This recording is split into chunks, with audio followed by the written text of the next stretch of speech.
বানাচ্ছি স্যান্ডউইচ, তাই জন্য আমি প্রথমে একটু বাটার নিয়ে সেটাকে গরম করে নিয়েই ওর মধ্যে ভেজিসগুলো দিয়ে দিলাম, একটু নুন আর সামান্য পরিমাণ গোলমরিচের গুঁড়ো দিয়ে এবার এটাকে সটে করে নেবো। আর ওই দিকে আমি একটু পনির নিয়েছিলাম, সেটাকে গ্রেট করে নেবো আর সটে করে রাখা ভেজিসগুলো দিয়ে দেবো, সাথে গোলমরিচের গুঁড়ো আর বেশ খানিকটা অরিগ্যানো।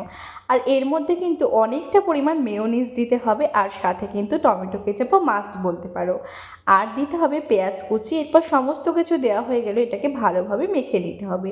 চামচ দিয়ে করেছিলাম, হাত দিয়ে করলে বেশি নরম হয়ে যেত সেই কারণে। এরপর আগে থেকেই যে সেঁকে রাখা ব্রেডটা ছিল সেটার মধ্যে এইটাকে আমি স্প্রেড করে দিলাম, আর দিয়েছিলাম সেদ্ধ ডিম 2 কুচি, আর দেবো ওপর দিয়ে গ্রেট করে দেওয়া চিজ, আর সাথে আর একটু পরিমাণ গোলমরিচের গুঁড়ো আর অরিগ্যানো।